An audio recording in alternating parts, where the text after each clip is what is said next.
नमस्कार आणि स्वागत आहे तुमचं आपल्या प्रदीप रावसाहेब या यूट्यूब चॅनलवर. आपण सगळेजण मिळून CTET परीक्षेची तयारी करतोय आणि आतापर्यंत आपण पेपर फर्स्टचे गणित विषयाचे मागील 4 ते 5 पेपर पाहिलेले आहेत.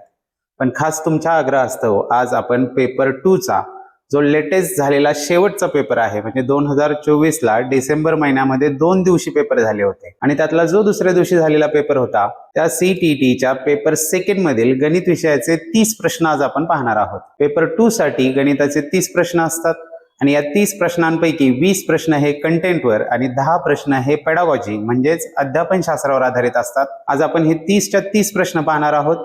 चला तर मग सुरुवात करूया. हे आहे प्रश्नपत्रिकेचं मुखपृष्ठ, मुख्य परीक्षा पुस्तिका. हा मेन पेपरचा बुकलेट असतो. याच्यामध्ये पूर्ण 150 प्रश्न असतात. सगळेच्या सगळे प्रश्न हे हिंदी आणि इंग्लिश मध्ये असतात. त्यामध्ये गणित आणि विज्ञानाचे प्रश्न क्रमांक 31 ते 90 पर्यंतचे प्रश्न असतात. त्यातले 31 ते 60 प्रश्न हे मॅथमॅटिक्स विषयाचे असतात. हे प्रश्न आज आपण पाहणार आहोत. चला तर मग सुरुवात करूया. तत्पूर्वी चॅनलवर जर नवीन असाल तर चॅनलला सबस्क्राईब करा.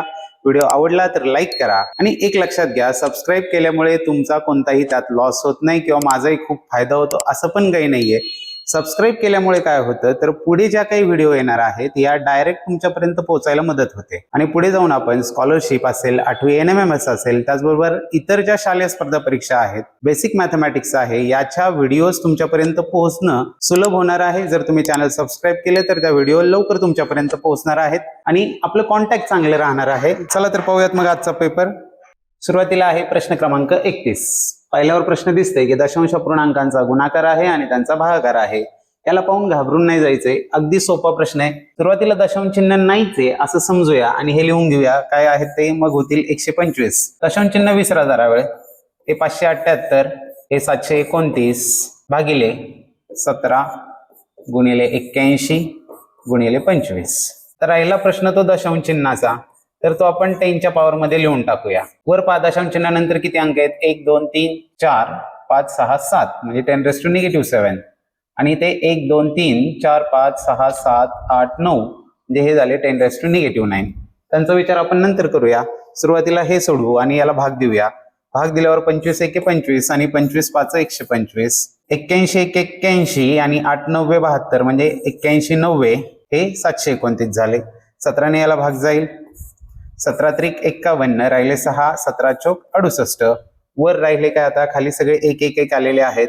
5 गुणिले 34 गुणिले 9, 5 गुणिले 34 गुणिले 9 केलं तर हा गुणाकार येतो 1530. आता राहिला याचा प्रश्न दशांश चिन्हांचा. तर 10⁻⁻7 आहेत आणि 10⁻⁹ आहेत. हे वर जाऊन प्लस होणार आहेत, म्हणजेच हे वर गेल्यावर 10⁻⁷ इंटू 10⁻�9 असणार आहेत, म्हणजेच हे येणार आहेत 10⁻². 10चा स्क्वेअर म्हणजेच याला आपल्याला 100 ने गुणावं लागेल आणि याला 100 ने गुणल्यानंतर उत्तर येणार आहे 153. हा 0 आणि यावर आणखी 2 शून्य. 153 वर 3 शून्य जो की आहे पर्याय क्रमांक 4. हे त्याचं योग्य उत्तर होईल. चला पाहूयात पुढील प्रश्न. पुढे आहे प्रश्न क्रमांक 32. If the LCM of two numbers is 392, then which of the following cannot be the SCF of these numbers? एक संख्या दिली आहे आणि ती संख्या आहे 392 आणि आपल्याला विचारलंय काय, हा 392 म्हणजे लसावी आहे, तर खालीलपैकी कोणती संख्या ही त्याचा मसावी असू शकत नाही? त्या संख्यांचा मसावी असू शकत नाही. तर एक गोष्ट आपल्याला माहित आहे, लसावी हा नेहमी मसावीच्या पटीतील संख्या असतो. कारण मसावी म्हणजेच भाग जाणारी मोठ्यात मोठी संख्या आणि लसावी म्हणजेच पाड्यात किंवा पटीत असणारी लहानात लहान संख्या असते. मग इथे चेक करायचं आपल्याला या 4 संख्यांपैकी कोणत्या संख्येने 392 ला भाग जाईल. मग हे 4 संख्यांनी भाग देण्यापूर्वी जर आपण याचे अवयव पाडून घेतले, जर याचे फॅक्टर्स पाडून घेतले ते अजून काम सोपं होणार आहे आपलं. दिव्या भाग 2 1 2, 92 18, 2 12, पुन्हा 92 18, 2 8 16, 98 ला 2 49 98, 7 7 49 आणि 7 1 7. इथे आता आपल्याला अवयव मिळालेत. आता पहिला आहे 28. तर पाहिजे आपल्याला यातून 28 तयार होतो का? 2 2 4 7 28 होतो, म्हणजे 28 त्यांचा मसावी होऊ शकतो. पुढे आहे 42. 42 तयार होतं का? 2 2 4 7 28, 42 नाही होऊ शकत, म्हणजे 42 हाच त्यांचा मसावी होऊ शकत नाही. 56 जर पाहिला तर 56 2 2 4 2 8 7 56 होतो आणि 196 जर पाहिला तर 196 आपल्याला इथं दिसतोच आहे. 196 हा 392 चा अवयव आहे, म्हणजेच याचं योग्य उत्तर जे आहे ते असणार आहे पर्याय क्रमांक 2. 42 ही संख्या त्यांचा मसावी होऊ शकत नाही. अवयव का पाडले? तर भाग देणं आपल्याला सोपं झालं. आपण त्याच्या अवयवांमधूनच मसावी तयार होतो की नाही एवढं चेक केलं. अशा ट्रिक्स वापरून आपण वेळ वाचवू शकतो पेपरमध्ये. चला पाहूया पुढील प्रश्न. पुढे आहे प्रश्न क्रमांक 33. What is the smallest positive integer which is not a factor of the product दिलेला आहे 264 इंटू 90 इंटू 1680. तर हा जो गुणाकार आहे याचा फॅक्टर या पर्यायांमधला कोणता नाही, नॉट विचारलेला आहे.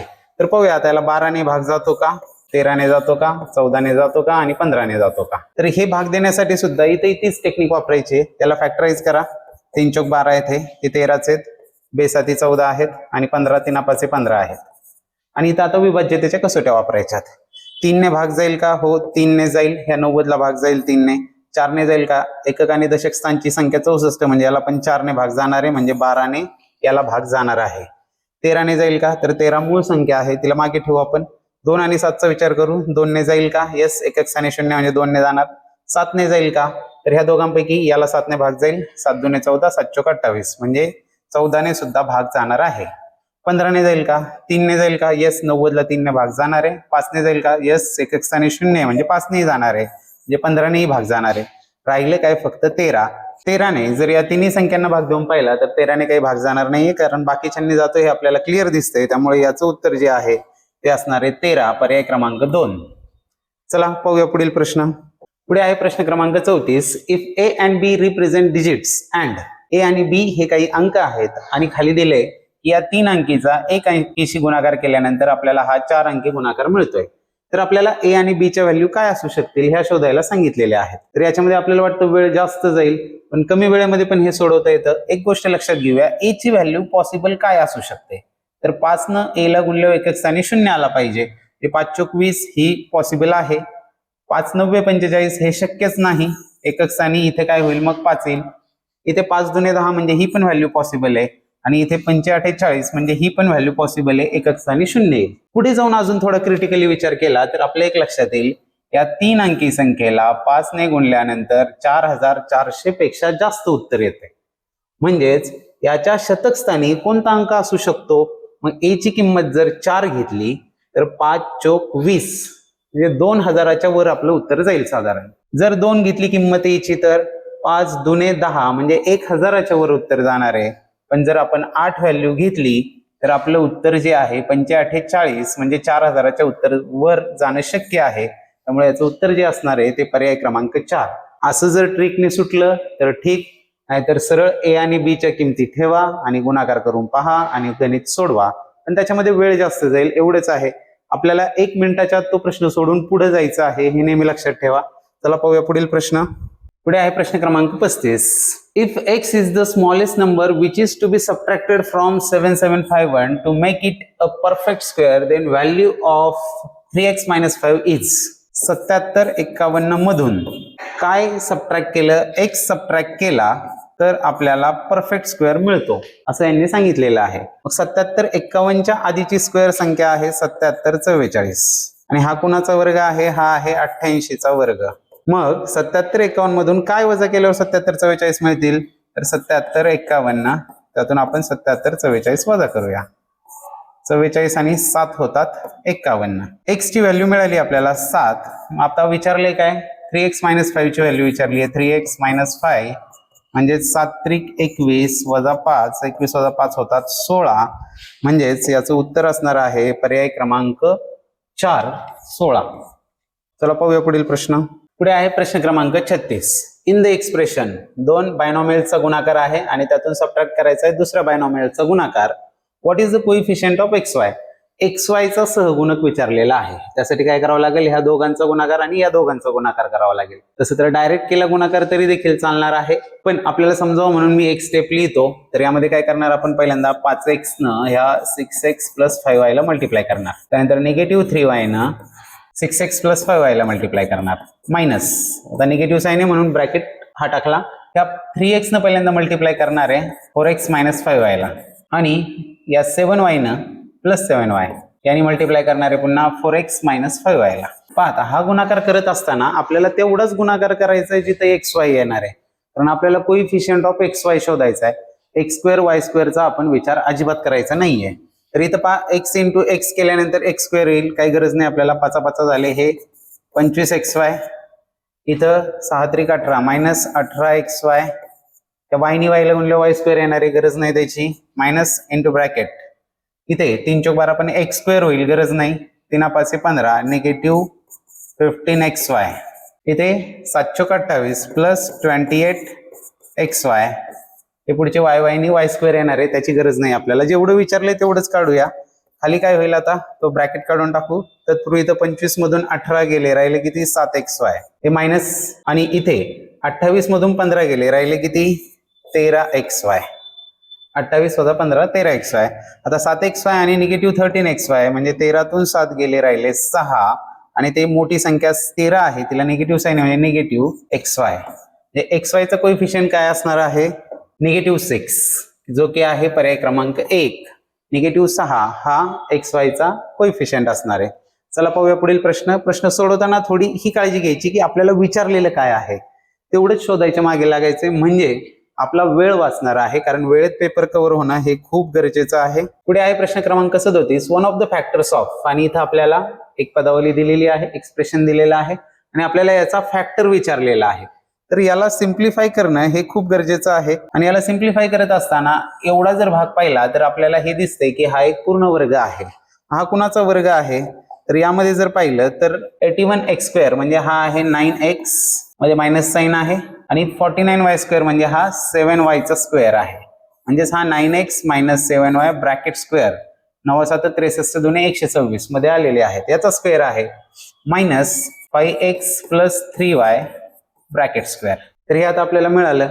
हे कसं सिम्प्लिफाय करायचं हे माहिती आहे आपल्याला. तर a² minus b² is equal to a plus b into a minus b असतो.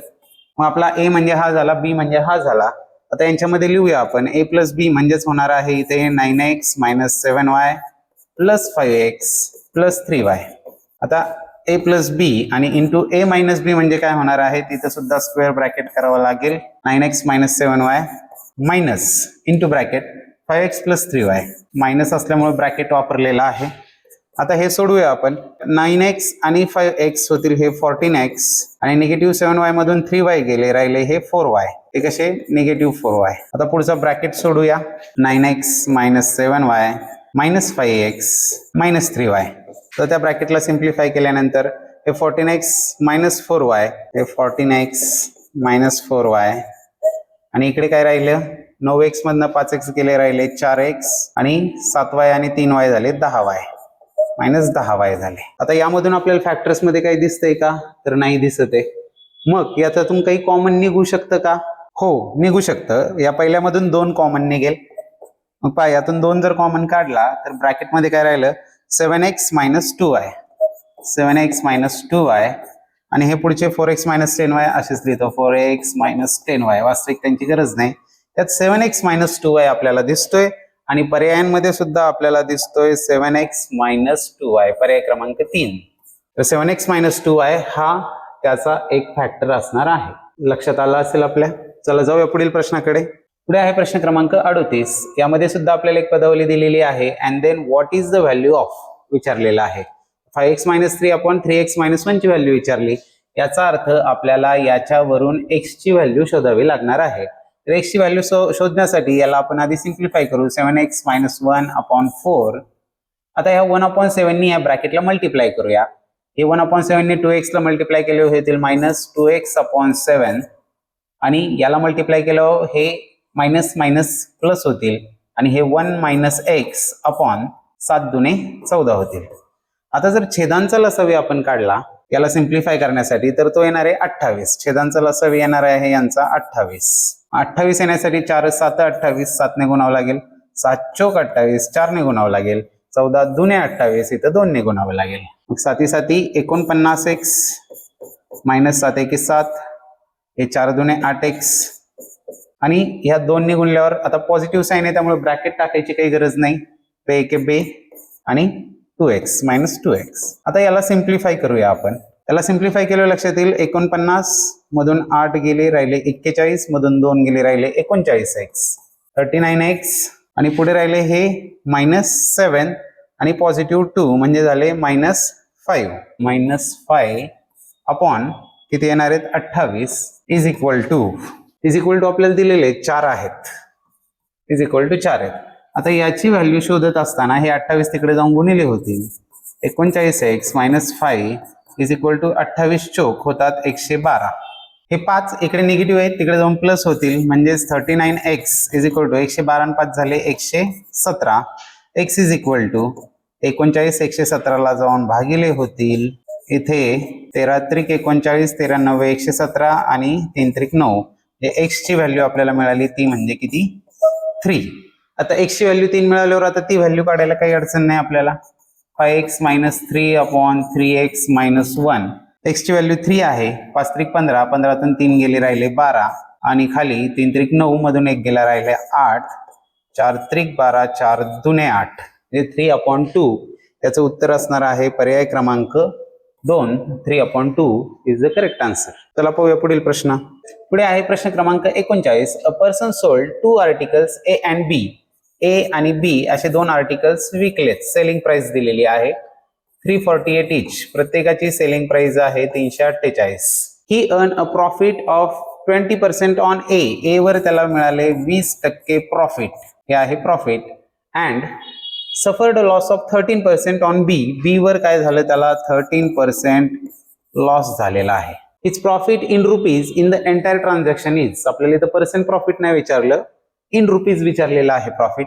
तर इन रुपीज प्रॉफिट काढण्यासाठी आपल्याला आधी त्याची कॉस्ट प्राइस म्हणजे खरेदी किंमत काढावी लागेल. आता पहिल्या याच्यामध्ये काय झालेलं आहे पहा, 20% प्रॉफिटनं एक वस्तू 348 ला विकली, म्हणजे 100 ची वस्तू 120 ला, तर किती रुपयांची वस्तू विकली असेल 348 ला. हे आपल्या नफा तोटाच्या व्हिडिओमध्ये तुम्हाला क्लिअर याबद्दल आयडिया येणार आहे. तरी इथं मी त्रैराशिक मांडून कसं पटकन काढायची कॉस्ट प्राइस उलट येऊन ते इथे दाखवतोय. मग x गुणिले 120 बरोबर 100 गुणिले 348 होतील. म्हणजेच x इज इक्वल टू काय येणार आहे 348 गुणिले 100 भागिले 120. 0 0 गेले, 12 दुने 24, 12 9 108 म्हणजे 290 रुपये आली ए ची कॉस्ट प्राइस 290. आता बी ची कॉस्ट प्राइस काढायची असेल तर 13% लॉस म्हणजे 100 ची वस्तू 87 रुपयांनाच विकली, तर किती रुपयांची वस्तू 348 ला विकली असेल. इथे क्रॉस मल्टिप्लिकेशन करणार, मग x ची व्हॅल्यू येणार आहे 348 गुणिले 100 भागिले 87. आता भाग द्यायचा आहे आपल्याला, तर भाग देऊया 3 ने भाग देऊया. 3 29 87 आणि 3 1 3, 3 1 3 आणि 3 18 आणि 29 1 29, 29 चोक 116, 4 गुणिले 100 400. म्हणजेच बी या आर्टिकलची कॉस्ट प्राइस झाली 400. ओके, टोटल कॉस्ट प्राइस काढता येईल, टोटल सेलिंग प्राइस काढता येईल आणि टोटल प्रॉफिट काढता येईल. 400 आणि 290 होतात 690 ही झाली कॉस्ट प्राइस आणि विक्री किंमत 348 जुने 696. Selling price minus cost price केली, आपल्याला मिळालं नेट प्रॉफिट. किती रुपयांचं प्रॉफिट झालं त्याला, तर 6 रुपयांचं प्रॉफिट झालं, जो की आहे पर्याय क्रमांक 1 हे त्याचं योग्य उत्तर असणार आहे. या पद्धतीने त्रैराशिक मांडून तुम्ही खरेदीवरून विक्री, विक्रीवरून खरेदी सहज काढू शकता, प्रॉफिट लॉस कॅल्क्युलेट करू शकता. पाहूया पुढील प्रश्न. पुढे आहे प्रश्न क्रमांक 40. The sum of 16,000 amounts to ₹x in 2 1/3 years at 15% per annum interest compounded yearly. Compound interest म्हणजे चक्रवाढ व्याजावरचा हा प्रश्न आहे की 16,000 रुपयांचे x रुपये होतात एवढ्या वर्षांमध्ये 15% दराने, तर ते किती रुपये होतात, म्हणजेच रास काढायची आहे. आपल्याला रास काढण्याचं सूत्र माहिती आहे चक्रवाढ व्याजाने, a is equal to p into bracket 1 plus r upon 100 raise to n. आता p इथं माहिती आहे आपल्याला, प्रिन्सिपल आहे 16,000 इंटू ब्रॅकेट 1 प्लस r किती आहे 15 आहे अपॉन 100. आता रेस टू n ला आपल्याला प्रॉब्लेम येतो. तर n साठी एक लक्षात ठेवा, इथं 2 1/3 इयर्स आहेत, तर हे 2 वर्षांचं मी इथं काढलं. आता पुढे राहिलेल्या 1/3 इयरचं काढत असताना मी काय करणार 1 प्लस. आता 1/3 इयर इथं मी 1/3 लिहू शकत नाही, कारण ते 1/3 करायला मला अवघड जाईल. त्यापेक्षा मी काय करतो 1/3 म्हणजेच काय, एका वर्षाचा तिसरा हिस्सा करायचा आहे, तो मी 1 वर्षाचं व्याज काढतो. पण व्याजाचा दर जो 15चा आहे त्याच्याऐवजी मी दराला 1/3 करतो, म्हणजे दराला भागिले 3 म्हणजे 3 5 15, 5/100 करणार आहे मी याला. हे का केलं लक्षात आलं का, तर 1/3 इयरचं व्याज काढायचं आहे मला, 1/3 वर्षाचं व्याज काढायचंय. म्हणजेच 15% हे 1 वर्षाचं आहे, तर 5%ने मी 1/3 इयरचं व्याज काढणार, म्हणून इथं 15 ऐवजी 5 लिहिलेले आहेत. चला आता हे सोडवलं की आपल्याला उत्तर आहे हे 16,000 गुणिले 100 एके 100 आणि 15, 115/100 2 वेळा येणार आहेत. 115/100 इंटू 115/100 इंटू 105/100. आणि हे सोडवल्यानंतर आपल्याला हे सगळे कॅल्क्युलेशन केल्यानंतर याचं उत्तर येणार आहे 22,218 रुपये, जो आहे पर्याय क्रमांक 3. 22,218 हे त्याचं व्याज असणार आहे. कधी लक्षात ठेवा, नंबर ऑफ इयर्स जर 1/3 झाले तर रेटला 1/3 करायचा आणि कालावधी 1 वर्ष लिहायचा. जर नंबर ऑफ इयर्स हाफ आले तर जो रेट आहे त्याला हाफ करायचा आणि कालावधी रेस टू 1च लिहायचा. म्हणजेच 1 वर्षाचा जो व्याजदर आहे तो व्याजदर आपण कमी करायचा आणि वर्षाला मात्र तेवढं 1 करून टाकायचं पूर्ण. चला पाहूया पुढील प्रश्न. पुढे आहे प्रश्न क्रमांक 41. The difference of 2 complementary angles is 40 degree. 2 complementary angles आहेत, म्हणजे एक y असेल तर दुसरा काय असणार आहे, 90 मायनस y असणार आहे. हे काय आहेत, कॉम्प्लिमेंटरी अँगल्स आहेत. If smaller of this angles is y, then the value of 2y + 15 याची व्हॅल्यू आपल्याला विचारली आहे. हे 2 कॉम्प्लिमेंटरी अँगल्स झाले, यांची सबट्रॅक्शन आपल्याला सांगितली किती आहे, 40 डिग्री आहे यांच्यातला फरक. त्याच्यावरून y ची व्हॅल्यू काढू शकतो आपण. हे 90 minus y is equal to 40. हे होतील 2y इज इक्वल टू 40. हे 40 इकडे येऊन मायनस होतील, 90 मधून 40 गेल्यानंतर राहतील 50 इज इक्वल टू हे 2y तिकडे जाऊन प्लस होतील आणि y ची व्हॅल्यू येणार आहे 25. y ची व्हॅल्यू आली 25. आता आपल्याला स्मॉलर अँगल होणार आहे का y? येस, y स्मॉलर होणार आहे, कारण 90 मायनस y 90 वजा 25 केल्यावर आपल्याला मिळणार आहे 65, म्हणजे y झाला स्मॉलर अँगल. आता आपल्याला विचारली आहे व्हॅल्यू ऑफ 2y + 15. 2y + 15 ची व्हॅल्यू विचारली, म्हणजेच 2 × 25 + 15, 25 दुने 50 अधिक 15 बरोबर होणार आहेत 65, जो की आहे पर्याय क्रमांक 4. हे त्याचं योग्य उत्तर असणार आहे. साधा सोपा प्रश्न होता. चला पाहूया पुढील प्रश्न. पुढे आहे प्रश्न क्रमांक 42. Which of the following figures do not have equal numbers of lines of symmetry. जे सममित रेखांची संख्या समान नसते अशा कोणत्या आकृत्या आहेत? तर पहा, आयसोसेलेस ट्रायंगल्स म्हणजे समद्विभुज त्रिकोण. समद्विभुज त्रिकोणाला एकच असतो ऍक्सिस, आणि काईट जो आहे या काईटला सुद्धा एकच ऍक्सिस असतो, म्हणजे याला दोन्ही समान असते संख्या. दुसरा आहे काईट आणि पॅरलेलोग्राम. तर काईट म्हणजेच पतंगाला पाहिलं आपण, पतंगाला एक सममिती अक्ष असतो असा. पुढे आहे पॅरलेलोग्राम म्हणजेच समांतरभुज चौकोन, आणि समांतरभुज चौकोनाला एकही सममिती अक्ष नसतो. सममिती अक्ष म्हणजे काय, एक्झॅक्ट 2 सारखे भाग झाले पाहिजे. जसे की आपले हात आहेत, आपले हात हे काय आहेत, सिमेट्रिकल आहेत, की हे घडी घातल्यावर एकावर एक बसले पाहिजेत, उघडल्यानंतर असे, आणि घडी घातल्यावर एकावर एक आले पाहिजे. पतंगाचे असे घडी घातल्यावर एकावर एक येतात. समांतरभुज चौकोनाला असा कोणताही अक्ष आपण काढू शकत नाही. त्यामुळे याचं उत्तर जे येते असणारे पर्याय क्रमांक 2. पुढचं पाहूया. तरीही रेक्टँगल अँड रोम्बस म्हणले तर आयत जो आहे, ह्या आयताला असा एक अक्ष असतो आणि असं उभा एक असतो, याला घडी घातल्यावर एक्झॅक्टली एकावर एक बसणार आहेत. रोम्बस म्हणजेच काय, समभुज चौकोन की ज्याच्या बाजू समान आहेत. तर याचे सममिती अक्ष हे कुठं असणार आहेत, कर्णावर असणार आहेत. त्याला घडी घातल्यावर एक्झॅक्टली एकावर एक बसणारे, हा एक आणि असा एक 2. तर हे पण 2 2 हे पण बरोबर आहेत. इथं काईट अँड आयसोसेलेस ट्रॅपेझियम म्हटले. काईट म्हणजेच पतंग, पतंगाला सुद्धा एक सममिती अक्ष असतो. आणि समद्विभुज समलंब चौकोन म्हणजेच काय, ज्याच्या ह्या 2 बाजूच्या भुजा देखील काय असतात, एकरूप असतात. तर अशा समलंब चौकोनाला सुद्धा एक ऍक्सिस ऑफ सिमेट्री असतो. त्यामुळे कुणाला समान नसतात तर याला नसतात. यांना 2 2 आहेत, यांना 1 1 आहे, यांना 1 1 आहे, त्याला 1 आहे. मात्र समांतरभुज चौकोनाला सममिती अक्ष नसतो. चला पाहूया पुढील प्रश्न. पुढे आहे प्रश्न क्रमांक 43. S is a point on side QR. तर ही साइड QR, यावर S हा एक पॉइंट आहे of a triangle PQR such that PS is perpendicular to QR. ही PS ही परपेंडिक्युलर आहे या QR ला. And PS is the bisector of angle QPR. QPR चा हा बायसेक्टर आहे, म्हणजे हा अँगल इक्वल आहे. हा अँगल पण 90 डिग्री असणार आहे. Which of the following statement is true? Triangle PQS is congruent with triangle PSR by RHS. RHS चा अर्थ काय, right angle, hypotenuse and side, मराठीत आपण म्हणतो कर्णभुजा कसोटी. तर यामध्ये कर्णभुजा कसोटी होऊ शकते का? तर यामध्ये पहा काय आहे, एक कोन आहे, ही बाजू आहे की दोघांमध्ये सुद्धा सामायिक भुजा आहे आणि हे दोन्ही अँगल कॉन्ग्रुएंट आहेत, म्हणजे RHS ही होऊ शकत नाही. पुढच्या आहेत त्या पाहूया. RHS नॉट पॉसिबल, अजून कोणा ते RHS शक्य नाही कारण कर्ण एकरूप आहे हे दिलेलं नाहीये. आता दोन आहेत ASA म्हणजे angle side angle, angle side angle, दोन्ही पॉसिबल आहे, फक्त आता त्यांची एकाच एक संगती आपल्याला पाहावी लागेल. इथं आहे PQS आणि PRS.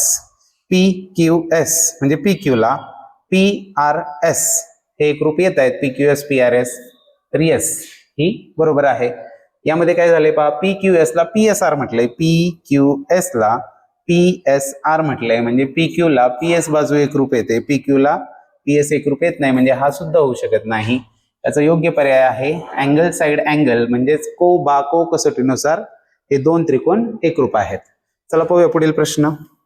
पुढे आहे प्रश्न क्रमांक 44. Which of the following can be the length of the third side of a triangle whose two sides are of length 19 centimetre and 15 centimetre. दोन बाजू आहेत, एक आहे 19 15, 19 15, 19 15, 19 15. तर 3 4 33 34.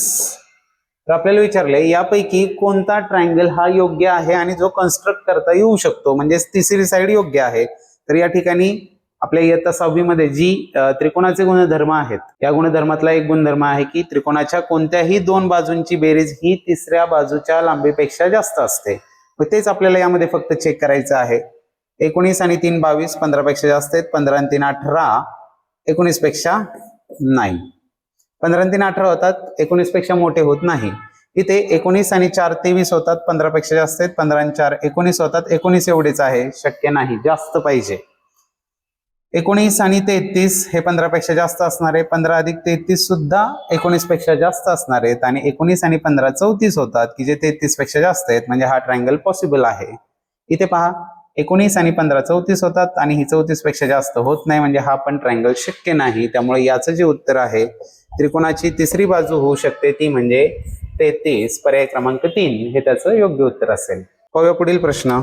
पुढे आहे प्रश्न क्रमांक 45. इन अ क्वाड्रिलॅटरल ABCD, चौकोन ABCD मध्ये अँगल्स ABCD आर रिस्पेक्टिव्हली, चार कोणांची माप दिली आहेत. Then this quadrilateral is a, तर आपल्याला या चौकोनाचा प्रकार ओळखायचा आहे. तर पहा ते चार अँगल्स जे आहेत हे 3x - 10 plus x plus 30 plus 2x plus 30 plus 2x minus 10, या चारही कोणांची बेरीज असते आपल्याला माहित आहे 360 अंश असते यांची बेरीज. चला सिंप्लिफाय करू. 3 आणि 1 4x आणि 2 6 आणि 2 8x, हे 10, 30 मधून 10 गेले राहिले 20, 20 आणि 30 झाले 50 आणि 50 मधून 10 गेले राहिले 40 प्लस 40 इज इक्वल टू 360. आणि इथे 8x बरोबर 40 तिकडे जाऊन वजा होतील, 360 मधून 40 गेले आले 320 आणि x आला 8 चौक 32 8 0 0, x ची व्हॅल्यू आली 40. आता आपल्याला विचारले ABCD हा कोणत्या प्रकारचा चौकोन होईल. हा ABCD चौकोन आहे, हा कोणत्या प्रकारचा होईल. तर A चं माप काढूया आपण आधी. A चं आहे 3x - 10 म्हणजे 40 त्रिक 120 वजा 10 होतील 110. B चं माप आहे x प्लस 30 म्हणजे 40 आणि 30 होतील 70. C चं माप आहे 2x प्लस 30 म्हणजे 40 दुने 80 आणि 30 110. कळला इथं चौकोनाचा प्रकार तुम्हाला. आणि D आहे 40 दुने 80 वजा 10 70. तर इथे पहा ऍडजसंट अँगल्स जे आहेत ते काय आहेत, सप्लिमेंटरी अँगल्स आहेत, पूरक कोण आहेत एकमेकांचे, आणि जे विरुद्ध कोण आहेत ते एकरूप कोण आहेत. असं कोणाचं होतं, तर असा असतो तो म्हणजे समांतर भुज चौकोन, समांतर चतुर्भुज म्हणजेच पॅरलेलोग्राम. जे ABCD काय असणार आहे, पॅरलेलोग्राम असणार आहे. चला पाहूया पुढचा प्रश्न. पुढे आहे प्रश्न क्रमांक 46. The area of triangle of sides, 3 sides दिल्यात, is equal to the area of a rectangle of length, रेक्टँगलची लेंथ दिली आहे. Then the perimeter of the rectangle is, आणि आयताची परिमिती विचारलेली आहे. आता त्रिकोणाच्या 3 साइड दिल्यानंतर पहिला तर विचार आपल्या मनात येतो की हिरोचं सूत्र वापरून क्षेत्रफळ काढावं लागेल का. पण त्याच्या आधी हे ट्राय करूया की हे पायथागोरसचं त्रिकूट आहे का. कारण 3 साइड दिल्यात म्हणजे तो एक चान्स असू शकतो की तो राईट अँगल ट्रायंगल आहे का. तर साईड्स काय आहेत, 24 आहे, 45 आणि 51. तर 24चा वर्ग 576, 45चा वर्ग 20 25, यांची बेरीज जर केली तर ती येते 6 5 11 7 2 9 1 10 20 5 25 1 26, 2601 बरोबर आहे. 51चा वर्ग असतो 2601. म्हणजेच हा जो ट्रायंगल आहे हा राईट अँगल ट्रायंगल आहे, काटकोन त्रिकोण आहे. मी काटकोन त्रिकोणाच्या क्षेत्रफळाचं सूत्र माहिती आहे आपल्याला. हा असा असणार आहे काटकोन त्रिकोण, 24 45 आणि कर्ण असणार आहे 51.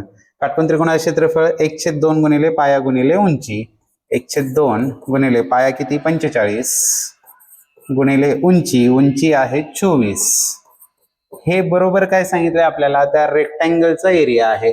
रेक्टँगलचं म्हणजेच आयताचं क्षेत्रफळ असतं लांबी गुणिले रुंदी. लांबी दिली आहे 45, ही 45, रुंदी माहित नाहीये, ती ब्रेडथ आपण काढूया. हे 45 इकडे येऊन भागिले होणार आहेत. तत्पूर्वी इथं बे के बे 12 24, हे 45 गुणिले 12/45 बरोबर ब्रेडथ असणार आहे. 45 45 गेले म्हणजे आयताची रुंदी आली 12 सेंटीमीटर. आता आपल्याला काय विचारलेलं आहे, the perimeter of the rectangle विचारलेली आहे. तर पेरिमीटर ऑफ रेक्टँगल म्हणजेच आयताची परिमिती असते 2 कंसात लांबी अधिक रुंदी. लांबी आहे 45 अधिक रुंदी 12, म्हणजेच 2 गुणिले 45 आणि 12 होतात 57, आणि 57 दुने होतात 114 सेंटीमीटर. म्हणजेच या आयताची परिमिती असणार आहे 114 सेंटीमीटर. पर्याय क्रमांक 4. व्हिडिओ आवडली असेल तर लाईक करायला विसरू नका आणि व्हिडिओ शेवटपर्यंत पहा, कारण शेवटी पॅडॉगॉजी वरचे देखील प्रश्न आहेत. चॅनल सबस्क्राईब केले नसेल तर चॅनलला सबस्क्राईब करून घ्या. पाहूयात पुढचा प्रश्न. पुढे आहे प्रश्न क्रमांक 47. From a circular sheet of diameter 16 centimetre. एक सर्क्युलर शीट आहे की ज्याची डायमीटर सांगितली आपल्याला किती आहे 16, म्हणजे रेडियस असणार आहे 8. A circle of radius 6 centimetre is removed. यातून 6 सेंटीमीटर, हे 8 आहे म्हणजे साधारण 6 इथपर्यंत धरू आपण, आणि असं एक सर्कल यातलं काय केलं, कट करून टाकलं. Then the area in centimetre square of the remaining sheet is. राहिलेलं जे वर्तुळ आहे त्याचं क्षेत्रफळ किती असेल. हे छोटं जे आहे, या छोट्या वर्तुळाची त्रिज्या दिली आपल्याला 6 सेंटीमीटर. तर पहा, मोठ्या वर्तुळाच्या त्रिज्येला आपण कॅपिटल आर म्हणू, लहान वर्तुळाच्या त्रिज्येला स्मॉल आर म्हणू. आपल्याला करायचंय काय, पाय आर स्क्वेअर. मोठ्या वर्तुळाचं क्षेत्रफळातून पाय आर स्क्वेअर छोट्या वर्तुळाचं क्षेत्रफळ वजा करायचंय. चला, पाय कॉमन येईल आणि आत राहील r square minus r square. मग पायची किंमत सांगितली आपल्याला 22/7 घ्या, इंटू कॅपिटल आर म्हणजेच 8, 8चा वर्ग 64 वजा हा आहे 6 स्मॉल आर, 6चा वर्ग होणार आहे 36 इज इक्वल टू 22/7 गुणिले 64 मधनं 36 गेले तर येतात 36 आणि 8 म्हणजे 28. 7 एके 7, 7 चोक 28, 22 चोक होतात 88 सेंटीमीटर स्क्वेअर. म्हणजेच राहिलेला जो पार्ट आहे त्याचं क्षेत्रफळ असणार आहे पर्याय क्रमांक 2, 88 सेंटीमीटर स्क्वेअर. पाहूया पुढचा प्रश्न. पुढे आहे प्रश्न क्रमांक 48. A metallic solid cuboidal box of dimensions A is melted and recast into solid cube. The difference between the surface areas of the two solids is. एक मोठा इष्टिका जिथे आहे क्युबॉइड, त्याला वितळवला, त्याच्यापासून एक घन तयार केला, तर दोघांच्या एकूण पृष्ठफळांमधला फरक किती असेल हा आपल्याला विचारलेला आहे. तर इथे एक लक्षात येईल आपल्याला की याचं घनफळ म्हणजे त्या क्युबॉइडचं घनफळ बरोबर त्या क्यूबचं घनफळ असणार आहे. क्युबॉइडचं घनफळ काय येईल, 200 गुणिले 50 गुणिले 100 बरोबर. घनाचं घनफळ असणार आहे ते म्हणजे साइड क्यूब. ठीक आहे, हा गुणाकार करूया. 2×5 = 10 आणि हे 2 आणि 1 3 आणि 2 5 0, 3 4 5 0 is equal to a cube. तर आपल्याला साइड करायची, a काढायची आहे. तर यात काय करणार आपण, क्यूब केलाय म्हणजे 2 0 2 0 2 0, 3 वेळा 2 2 0 आलेले आहेत म्हणजे 1 आणि हे 2 व्यतिरिक्त 6 म्हणजे साइड किती आली त्याची 100 आली, 100 सेंटीमीटर आली. आता आपल्याला काढायचे दोघांच्या एकूण पृष्ठफळातला फरक काढायचा आहे. मग एकूण पृष्ठफळातील फरक काढण्यासाठी घनाचं तर एकूण पृष्ठफळ आपण काढू शकतो. क्यूबचं पृष्ठफळ असतं 6a² म्हणजे 6 गुणिले 100चा वर्ग म्हणजे 100 गुणिले 100 म्हणजे हे 6 आणि हे 2 आणि 2 4 0, 1 2 3 4 0 सेंटीमीटर स्क्वेअर. हे झालं क्यूबचं. आता आपल्याला क्युबॉइडचं काढायचं आहे. क्युबॉइडचं एकूण पृष्ठफळ ते काय असतं 2 into bracket length into breadth, म्हणजेच काय लेंथ इंटू ब्रेड्थ 5 दुने 10 आणि 1 2 3 0 1 2 3 0 प्लस ब्रेड्थ इंटू हाईट 5 1 5 आणि 1 2 3 0 1 2 3 0 प्लस हाईट इंटू लेंथ, म्हणजेच इथं बे एके बे आणि त्याच्यावर 4 शून्य, बे एके बे आणि त्याच्यावर 1 2 3 4 शून्य इज इक्वल टू 2 इंटू हे झाले 10,000, हे झाले 5,000 आणि हे झाले 20,000. 20 आणि 10 30 आणि 5 35,000. 35,000 ने मल्टिप्लाय 35 दुने झाले हे 70,000 काय सेंटीमीटर स्क्वेअर. आता दोघांच्या एकूण पृष्ठफळातला फरक आपण काढू शकतो. ते आहे 70,000 आणि हे आहेत 60,000. ते फरक कितीचा येणार आहे 10,000 सेंटीमीटर स्क्वेअरचा फरक येणार आहे, जो की आहे पर्याय क्रमांक 4. हे त्याचं योग्य उत्तर असणार आहे. चला पाहूया पुढील प्रश्न.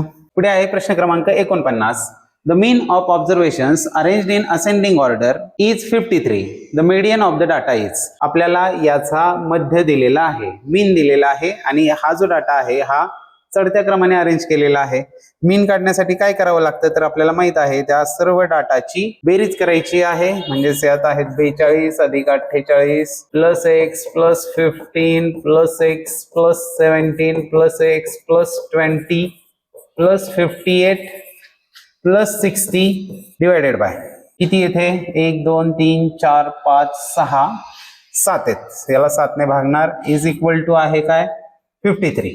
ठीक आहे, याला सिम्प्लिफाय करू. आता त्यामध्ये x आणि x 2x हे 3x हे 3x आले. 3x अधिक 42 अधिक 48 अधिक 15 अधिक 17 अधिक 20 अधिक 58 अधिक 60 यांची बेरीज केली तर ती येते 260 इज इक्वल टू हे 7 इकडे भागिले तिकडे जाऊन काय होणार आहेत गुणिले होणार आहेत. 7 3 21 7 35 आणि 2 37 371.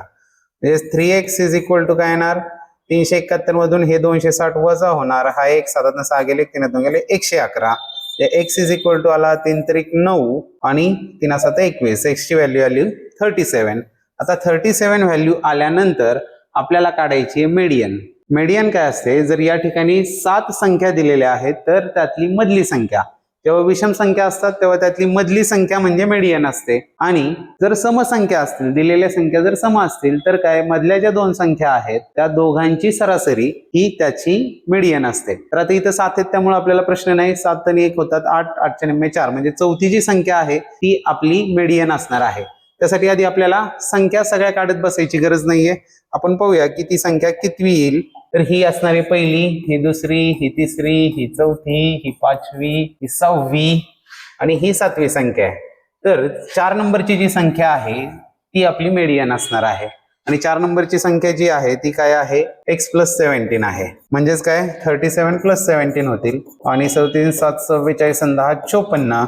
म्हणजेच याची मीडियन जी आहे ती असणार आहे 54. पर्याय क्रमांक 2 हे त्याचं योग्य उत्तर असणार आहे. चला पाहू पुढील प्रश्न.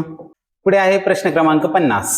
The time spend by a student during a day in different activities is represented by sectors of central angles in a pie chart as given below. एक पाय चार्ट आहे आणि इथं पाय चार्ट न देता काय दिले त्याचे डिग्रीज दिलेले आहेत. अंशात्मक जे माप असणार आहे ते माप या ठिकाणी दिलेलं आहे. वेगवेगळी माप असतील जी असतील ती असतील. तर यामध्ये स्कूलसाठी 90 डिग्री, होमवर्क 60 डिग्री, हे 60 हे आपल्याला माहिती आहे टोटल सर्कल म्हणजे किती असतं 360 डिग्री असतं. आता आपल्याला बस तेवढंच कम्पेअर करायचं आहे. इथं पहिलं आपल्याला विचारलेलं काय आहे तर आपल्याला फरक विचारलेला आहे. आणि कशातला फरक विचारलेला आहे आपल्याला what is the difference between the time spend by the student in activities sleep and school. Sleep आणि स्कूल, हे स्कूल आणि हे इथं स्लीप म्हणजेच 120 आणि 90 120 - 90 म्हणजे आपल्याला 30 डिग्रीची व्हॅल्यू काढायची आहे. फक्त 30 डिग्रीची व्हॅल्यू कशी काढणार 360 डिग्रीला 30 डिग्री. तर एका दिवसामध्ये तास किती असतात 24 तासांना किती वेळ होईल. त्रैराशिक केलं क्रॉस तिरकस गुणाकार x गुणिले 360 इज इक्वल टू 30 गुणिले 24 30 गुणिले 24 360 जाऊन भागिले होतील 30 गुणिले 24 भागिले 360. तर 0 0 गेले 12 2 24 12 3 36 3 3 गेले राहिले काय 2. म्हणजेच या दोघांमधला फरक जो आहे तो किती आहे 2 आवर्सचा 2 तासांचा फरक आहे. हे असं त्रैराशिक मांडून सोडवलं तरी चालेल, किंवा तुम्ही नेहमीप्रमाणे आपण असं करतो की 30 360 पैकी 30 तर 24 पैकी किती असं सोडवलं तरी सुद्धा उत्तर तेच येणार आहे. 2 तास हे उत्तर येणार आहे. व्हिडिओ आवडली असेल तर लाईक करायला विसरू नका. चॅनल सबस्क्राईब केला नसेल तर चॅनल सबस्क्राईब करा, कारण पुढील सगळ्या व्हिडिओज तुमच्यापर्यंत पोहोचण्यासाठी, आपला एकमेकांशी चांगला संपर्क राहण्यासाठी तुम्ही चॅनल सबस्क्राईब करणं गरजेचं आहे. व्हिडिओ कसा वाटला किंवा तुमच्या शंका काय आहेत त्या देखील कमेंटमध्ये विचारा. चला तर मग पाहूया पुढील प्रश्न. पुढे आहे प्रश्न क्रमांक 51. एक विद्यार्थी को x-4 = 3 में x का मान ज्ञात करने के लिए कहा गया. उसने 4 को 3 से घटाकर कार्य पूरा किया. निम्नलिखित में से कौन सा ऊपर दी गई परिस्थिति का सबसे उपयुक्त रूप वर्णन करता है. करायचं होतं काय, x-4 = 3 मधून x ची व्हॅल्यू काढायची होती आणि केलं काय, 4 मधून 3 वजा केले. करायला काय पाहिजे होतं, 3 मध्ये 4 मिळवायला पाहिजे होते. तर काय झालं, विद्यार्थी समस्या को सही तरीके से हल किया, नाही, चुकीच्या पद्धतीने सोडवलं. दुसरं आहे, विद्यार्थी ने एक कलन विधि आधारित त्रुटि की है. The student has made an algorithm based error. म्हणजे प्रोसेसमध्ये जे अल्गोरिदम म्हणजे जे क्रमाने सोडवण्यामध्ये त्याची चूक झालेली आहे असू शकतो. पुढचे पर्याय पाहू. विद्यार्थी को स्थानांतरण के सभी नियम याद करने चाहिए. The student should memorise. तर नाही, आपल्या एनसीएफ आणि एनईपी मध्ये पाठांतर घोकमपट्टी अजिबात सांगितलेली नाही. इस प्रकार की समस्याओं को हल करने के लिए देने से बचना चाहिए, नाही, म्हणजे असे प्रश्नच द्यायचे नाही. तर तेही चुकीचं आहे, म्हणजे याचं उत्तर असणार आहे पर्याय क्रमांक 2. चला पाहू पुढील प्रश्न. पुढे आहे प्रश्न क्रमांक 52. Which of the following mathematical statement is not true. चुकीचं विधान निवडायचं आहे. पहिला आहे, the number of factors of given number is finite. एखाद्या संख्येचे विभाजक हे निश्चित असतात, तेवढेच असतात, बरोबर आहे. Every factor of a given number is less than or equal to the given number. कोणत्याही संख्येचा विभाजक, प्रत्येक विभाजक हा त्या संख्येपेक्षा कमी असतो किंवा त्या संख्ये एवढा असतो, बरोबर आहे. त्या संख्ये एवढा असतो किंवा त्या संख्येपेक्षा लहान असतो. 12चे विभाजक काढले तर 12 पण असू शकतो किंवा 12 पेक्षा लहान असतील. तिसरा आहे, every factor of a given number is always greater than the given number. Factor त्या संख्येपेक्षा ग्रेटर असतो, हेच विधान चुकलेलं आहे. आणि शेवटी आहे, every multiple of a given number is greater than or equal to that number. Multiple म्हणजेच काय, विभाज्य. पाड्यातली संख्या त्या संख्ये एवढी असू शकते किंवा त्या संख्येपेक्षा मोठीही असू शकते. हे विधान सुद्धा योग्य आहे. मग चुकलेले विधान जे आहे ते आहे पर्याय क्रमांक 3. तुम्हाला वाटत असेल सर इंग्लिश मधले का प्रश्न वाचतायत, तर हिंदी मधली जी शब्द आहेत ते फारच विचित्र वाटतात. त्यामुळे मॅथमॅटिक्सचा पेपर जो आहे, जर आपण सेमीला शिकवत असाल तर इंग्लिश मधून सोडवणं कधीही सोयीस्कर राहील असं मला वाटतं. हे व्यक्तिपरत्वे बदलू शकतं. तुम्ही हिंदीत कम्फर्टेबल असाल तर हिंदीमध्ये सोडवला तरी काही हरकत नाही. चला पाहू पुढील प्रश्न. पुढे आहे प्रश्न क्रमांक 53. Which of the following is the most appropriate way to introduce experimental probability to 8th graders. 8वीच्या वर्गामध्ये प्रोबॅबिलिटी म्हणजेच काय, प्रायोगिक प्रायिकता, त्याला आपण संभाव्यता म्हणतो. एक्सपेरिमेंटल प्रोबॅबिलिटी इंट्रोड्यूस करायची म्हणजे परिचय करून द्यायचा आहे, तर त्याचा अप्रोप्रिएट वे खालीलपैकी कोणता असू शकतो. पाहूया. Tossing a fair coin several times and noting down the outcomes. एक निष्पक्ष सिक्के को कई बार उछालना और परिणामों को नोट करना. ठीक वाटते. सांख्यिकी आधारित समस्या हल करना, solving statistic based problems, heavy होईल. कई परिणाम आधारित घटनाओं जैसे सिक्का उछालना, ताश निकालना आदि का उदाहरण देना. म्हणजेच काय, giving examples of many outcome based events like tossing a coin, drawing cards. तर हे सुद्धा जड होईल. Defining experimental probability on board and giving examples, ही झाली अवगामी पद्धत. तर यामध्ये इंट्रोडक्शन लेवलला अगदी सुरुवातीला जर हे करायचं असेल तर त्यासाठी जे आहे तो पर्याय क्रमांक 1 हा सगळ्यात योग्य राहणार आहे. की एकच कॉइन घ्यायचे आणि त्याला टॉस करून हेड आणि टेल्स याच्या प्रोबॅबिलिटी ज्या आहेत त्या नोट करायला लावायच्यात. हा सगळ्यात अप्रोप्रिएट वे राहणार आहे प्रोबॅबिलिटी इंट्रोड्यूस करण्याचा. चला पाहू पुढील प्रश्न. पुढे आहे प्रश्न क्रमांक 54. निम्नलिखित में से कौन से उच्च प्राथमिक स्तर पर आकलन के सबसे उपयुक्त कारणों को दर्शाते हैं. आकलन म्हणजेच असेसमेंट, असेसमेंट म्हणजेच मूल्यांकन. का मूल्यांकन करायचं याचं सगळ्यात उपयुक्त कारण कोणतं. पहिला आहे, विद्यार्थी की व्यक्तिगत और विशिष्ट आवश्यकताओं को पहचानना. ठीक वाटते. To identify individual and specific needs of the learners, योग्य आहे. यह ज्ञात करना कि गणित पाठ्य चर्चा के लक्ष्यों और उद्देश्यों को किस हद तक प्राप्त किया गया है। To find out to what extent the aims and objectives of mathematics curricula have been achieved. आपली उद्दिष्ट, आपली लक्ष्य किती साध्य झाले हे ओळखण्यासाठी। हे पण बरोबर आहे। यह ज्ञात करना कि क्या विद्यार्थियों ने किसी समस्या को हल करने के लिए एक मानक प्रक्रिया सीख ली है। म्हणजे एक प्रोसिजर शिकलाय का हे तपासण्यासाठी। प्रोसीजर शिकलाय हे तपासण्यासाठी नहीं अपन असेसमेंट करत। गणित में प्रतियोगात्मक परीक्षाओं के लिए विद्यार्थियों का चयन करना, to select students for competitive exams in mathematics, त्यासाठी सुद्धा आपण असेसमेंट करत नाही। असेसमेंटचे मुख्य जी कारण आहेत ती आहेत ए आणि बी, जो की आहे पर्याय क्रमांक 3, हे त्याचं योग्य उत्तर असणार आहे। चला पाहूया पुढील प्रश्न। पुढे आहे प्रश्न क्रमांक 55। Which of the following is a closed ended problem? बंद सिरे वाली समस्या आहे। क्लोज एंडेड आणि दुसरा असतो तो म्हणजे open ended. List 4 rational numbers between 5/11 and 10/11। 5/11 आणि 10/11 मधल्या परिमेय संख्या लिहा। तर ह्या असंख्य असतात, त्यामुळे हा ओपन एंडेड प्रश्न असणार आहे। List 4 natural numbers between 104 and 109। 104 ते 109 मधल्या 4 नैसर्गिक संख्या लिहा। तर 105, 6, 7, 8 त्या 4च येणार आहे। जेव्हा कधी बिटवीन असतो तेव्हा टोकाचे पकडायचे नसतात, मधलेच पकडायचे असतात। त्यामुळे हा सुद्धा काय आहे, क्लोज्ड एंडेड आहे। हा क्लोज एंडेडच आहे, कारण याचं उत्तर तेवढंच येणार आहे। याच्यामध्ये असंख्य येणार आहेत। राईट 4 इंटिजर्स लेस दॅन 5, 5 पेक्षा लहान पूर्णांक संख्या लिहा। भरपूर लिहू शकतो। राईट 4 इक्विव्हॅलेंट फ्रॅक्शन्स फॉर 5/7, 5 7 सममूल्य अपूर्णांक कितीही लिहिता येतील। त्यामुळे क्लोज एंडेड असणारा जो आहे तो आहे पर्याय क्रमांक 2। चला पाहू पुढचा प्रश्न। पुढे आहे प्रश्न क्रमांक 56। Which of the following is considered as characteristic of an effective mathematics classroom? एक प्रभावी गणित कक्षा की एक विशेषता खालीलपैकी कोणती आहे? तर पहिली आहे, जिस प्रकार की समस्याएं शिक्षक ने हल की है विद्यार्थियों को समान प्रकार की समस्याएं हल करने के अवसर प्रदान करना। मी जसं सोडवलंय सेम तशी उदाहरणं देऊन तसं सोडवायला लावणं, ही एक प्रभावी कक्षा नाही होऊ शकत। म्हणजे एक प्रभावी गणित कक्षामधली ही एक विशेषता नाही होऊ शकत। दुसरी आहे, विभिन्न उदाहरणों की सहायता से विद्यार्थियों को इसके प्रति संवेदनशील बनाना।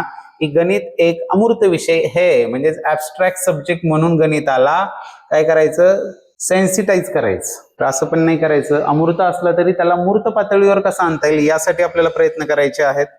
सामूहिक कार्य की अपेक्षा एकल समस्या समाधान के कार्य को प्रोत्साहित करना, म्हणजे encourage individual problem solving task rather than group work. गट कार्यापेक्षा एकट्यानेच करायला, समस्या सोडवायला आपल्याला एनकरेज करायचं, हे पण तेवढंसं नाही वाटत आहे। समस्याओं को बहुत सारे तरीकों से हल करने के अवसर विद्यार्थियों को प्रदान करना।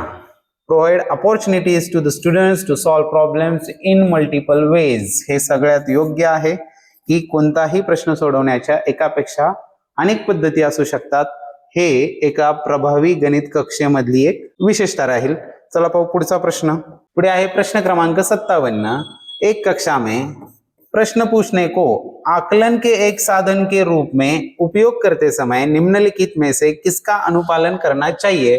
Which of the following should be followed while using questioning as a tool of assessment in a classroom? म्हणजे प्रश्न विचारताना काय केलं पाहिजे? पहिला आहे, केवळ कम उपलब्धी प्राप्त करने वालों से प्रश्न पूछना, म्हणजे जी मुलं मागे पडतायत, लो अचीवर्स आहेत, त्यांनाच फक्त प्रश्न विचारायचे नाही। त्रुटियों और भ्रांतियों के आकलन के लिए प्रश्न पूछना, asking questions for assessing errors and misconceptions. तर त्रुटिया आणि जे मिसकन्सेप्शन झालेत हे दुरुस्त करण्यासाठी, ते समजून घेण्यासाठी प्रश्न विचारणं हे खरं प्रश्नांचं काम आहे। पुढचं आहे, बिना समय दिए बहुत सारे प्रश्न पूछना, हे पण चुकीचं आहे। एक प्रश्न पूछना और स्वयं उसका उत्तर देना, हे पण चुकीचं आहे। तर प्रश्न विचारण्याचं जे कौशल्य आहे त्याचं एक टूल म्हणून, एक साधन म्हणून वापर करताना त्रुटिया और भ्रांतियों के आकलन के लिए प्रश्न पूछना हा सगळ्यात योग्य पर्याय असणार आहे। चला पाहू पुढील प्रश्न। पुढे आहे प्रश्न क्रमांक 58। If x + 5 + 7y is written as 5 + x + 7y, then which of the following property or properties of addition is are being used? म्हणजे हे असं लिहिण्याऐवजी असं लिहिलं तर खालीलपैकी कौन से गुणों का उपयोग किया गया है, यासाठीच्या ज्या प्रॉपर्टीज आहेत त्या प्रॉपर्टीज आपल्याला माहित असल्या पाहिजे। कम्युटेटिव्ह प्रॉपर्टी म्हणजेच त्याला आपण क्रमनिरपेक्षता म्हणतो, की क्रमाला याच्यामध्ये महत्व नसतं. क्रमनिरपेक्षता म्हणजेच a plus b is equal to b plus a. कोणत्याही क्रमाने करा चालेल. डिस्ट्रीब्युटिव्ह म्हणजेच वितरण. वितरण म्हणजे काय, a into bracket b plus c. तर हा a कुणाचा, दोघांना सुद्धा गुणिले तो a इंटू बी आणि a इंटू सी दोघांचा पण. पुढचा आहे तो म्हणजे असोसिएटिव्ह. असोसिएटिव्ह म्हणजे साहचर्य. तर साहचर्य म्हणजे काय, a plus b plus c is equal to a plus b plus c. म्हणजे कोणतीही क्रिया आधी केली तरी काही फरक पडत नाही. तो लॉ म्हणजे असोसिएटिव्ह लॉ. आता विचारले काय, जर या पद्धतीने लिहिलं तर कोणत्या प्रॉपर्टी यातल्या वापरलेल्या आहेत. तर पहा, एक तर आपल्याला दिसते x+5 आणि इकडे x+7y केलेले आहेत. इकडला ब्रॅकेट पुढे टाकलेला आहे, म्हणजे याच्यामध्ये असोसिएटिव्ह लॉ सुद्धा वापरलेला आहे. दुसरं आहे काय, x+5 + 7y होता, तर ह्या x+5 लाच 5 + x लिहिलेला आहे, म्हणजेच इथं कम्युटेटिव्ह लॉ पण वापरलेला आहे. म्हणजेच कम्युटेटिव्ह आणि associative, commutative and associative both हे दोन्ही वापरलेला आहे. तो म्हणजे पर्याय क्रमांक 4 हे त्याचं योग्य उत्तर असणार आहे. चला पाहूया पुढील प्रश्न. पुढे आहे प्रश्न क्रमांक 59. राष्ट्रीय पाठ्यचर्चा की रूपरेखा 2005 म्हणजेच NCF 2005 मध्ये मिडल स्कूल स्तर पर गणित पाठ्यचर्चा के लिए सर्पिल दृष्टिकोन. सर्पिल दृष्टिकोन म्हणजे स्पायरल अप्रोच. स्पायरल अप्रोच म्हणजे कसा असतो, हा मध्ये परत क्रमाक्रमाने असा वाढत जाणारा. आणि दुसरा काय आहे तो म्हणजे असतो लिनियर अप्रोच, म्हणजेच असा टप्प्याटप्प्याने येणारा. तर स्पायरल अप्रोचचा दृष्टिकोन का सर्वोत्तम उदाहरण क्या है असं आपल्याला विचारलेलं आहे. पहिलं आहे की प्रत्येक ग्रेड पर विभिन्न अवधारणों को शामिल करना. प्रत्येक टप्प्यावर वेगवेगळ्या समाविष्ट करणे, हा स्पायरल नाही, हा लिनियर अप्रोच झाला. उन अवधारणाओं को शामिल करना जो हर ग्रेड पर दोहराई जाती है. त्या गोष्टी समाविष्ट करणं की ज्या प्रत्येक टप्प्यावर वारंवार येतात.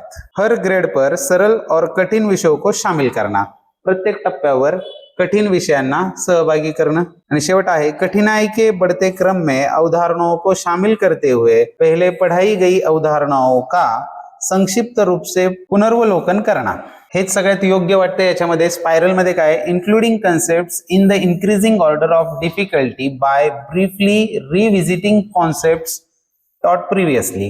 म्हणजे एकच संकल्पना सुरुवातीला मांडणं आणि हळूहळू तिची काठिण्य पातळी वाढत जाणं, आणि ती वाढत जात असतानाच आधीच्याची रिव्हिजन पुढे थोडी आणि त्यातून ती कन्सेप्ट पुढे आणि त्यातून पुढे अशी त्याची काठिण्य पातळी वाढवत नेणं, हा जो अप्रोच आहे याला स्पायरल अप्रोच म्हणायचं. त्यामुळे याचं उत्तर जे आहे ते असणार आहे पर्याय क्रमांक 4.